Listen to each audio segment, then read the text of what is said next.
Amurka na yunkurin fara ɗasawa da ƙasashe uku na Afirka ta Yamma da suke fama da rikice-rikicen 'yan bindiga waɗanda gwamnatin sojinsu suka ɓata da Faransa suka koma alaƙa da Rasha.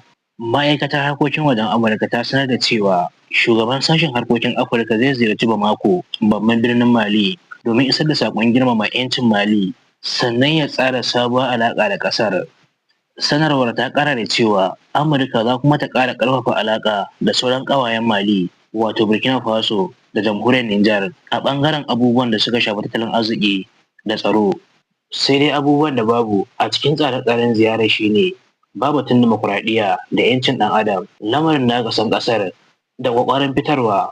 Gwamnatin Bidi ce ta dakatar da alaƙar soji da Nijar bayan sojojin sun haɓar da gwamnatin dimokuraɗiyya a ƙasashen uku a tsakanin 2020 da 2023, inda har yanzu tsohon shugaban ƙasar Muhammad Bazoum ke tsare a gidansa. Amma alamu na nuna cewa Amurka na canjawa tsare-tsarenta da ƙasashen waje a cikin wata 12 da suka gabata tun bayan da Donald Trump ya tsare mulki a wa'adinsa na biyu. An fara ganin sabbin sauye-sauye ne da rufe ayyukan hukumar agaji ta USAID a kwanaki kaɗan bayan rantsar da shugaban. Sanarwar ziyarar ta ƙara da bayyana cewa Amurka ba ta girmama da mutunta 'yancin ƙasar. Ƙasashen da suke makwabtaka da Mali irin su jamhuriyar Nijar da Burkina Faso za su yi farin ciki da samun wannan saƙon. Gwamnatin Trump ta fito fili ta bayyana ƙarar cewa ba ta damu da tilasta ko komawa da ƙasashen mulkin dimokuraɗiyya ba. Babban mai bayar da shawara kan harkokin Afirka kuma makusancin Trump ya bayyana wa jaridar Le Monde ta Faransa a bara cewa muna son dimokuraɗiyya, amma a tsarinmu ba mu amince da katsalandan a harkokin wasu ƙasashen ba. Mutane na da 'yancin zaɓin tsarin shugabanci da suke so. Babu tabbas ko Amurka ba ta koma atisayen soji da take yi a ƙasashen Mali da kuma Burkina Faso.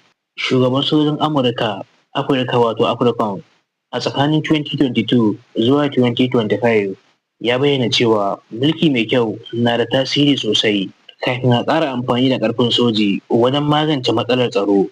Amma a bara bayan Trump ya kuma mulki ya bayyana cewa taimakawa wajen yaƙi da ta'addanci na da matuƙar muhimmanci a mulkinsa, kuma alamu na nuna cewa yana sa ido sosai a Afirka ta Yamma, kamar yadda wani babban jami'in yaƙi da masu tayar da kayar baya ya bayyana a ziyarar ta Bamako a bara. Sannan a watan jiya mataimakin shugaban Africom ya tabbatar da cewa Amurka na ci gaba da taimakawa ƙasashe guda uku wajen yaƙi da matsalolin tsaro da suke fuskanta. Amurka kamar ƙasashen Turai tana damuwa matuƙa kan barazanar tsaro da ƙungiyoyin masu ikirarin jihadi suke yi a yankin Sahel. A wasu rahotanni ana cewa kusan rabin kashe-kashen da ke da alaƙa da masu ikirarin jihadi a yankin ake yi. Duk da cewa yawancin waɗanda ake kashewa 'yan ƙasar ne, amma Amurka da sauran ƙasashe na fargabar idan mayakan suka ƙara ƙarfi za su iya samun wajen zama, lamarin da zai ba su damar faɗaɗa kuma lamarin ya ta'azzara. Masana da masu bincike suna bayyana yankin a matsayin cibiyar ta'addanci da duniya, lamarin da zai iya zama barazana ga duniya nan gaba.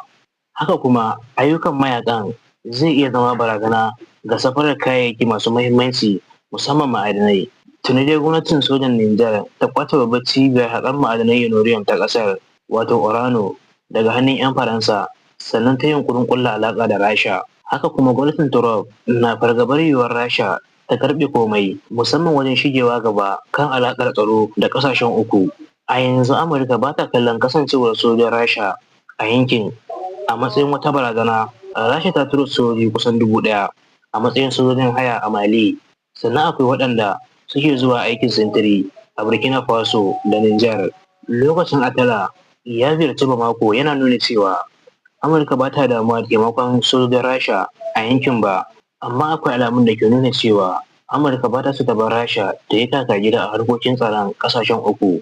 Benin na Africom ya ce Amurka ba ta taimakawa Mali, Burkina Faso da Nijar ne wajen tattara bayanan sirri, sannan ya nuna alamar cewa watakila nan gaba za su iya taimaka musu da makamai. Sai dai babu tabbas ko ƙasar ta shirya tura dakarun sojinta zuwa ƙasashen ko kuma sake buɗe sansanin jirage marasa matuƙa da ke Agadez a Nijar, inda take da kusan sojoji 800. Gwamnatin Nijar ce ta tasa ƙeyar su bayan gwamnatin Benin ta matsa lamba kan komawar ƙasar turbar dimokuraɗiyya. Bayan juyin mulkin ne ECOWAS ta buƙaci ƙasashen uku su ƙara ranar da za su gudanar da sabbin zaɓe domin mulkin dimokuraɗiyya. Hakan ya sa ƙasashen uku suka fice daga ƙungiyar, sannan suka buɗe da sabuwa mai suna Sahel State AES. A yanzu dai yankin ke fuskantar matsaloli da yawa. Taimakon Amurka wajen tattara bayanan sirri da dama, wataƙila yiwuwar taimaka musu da makamai, za su taimaka wajen samun nasara kan mayakan.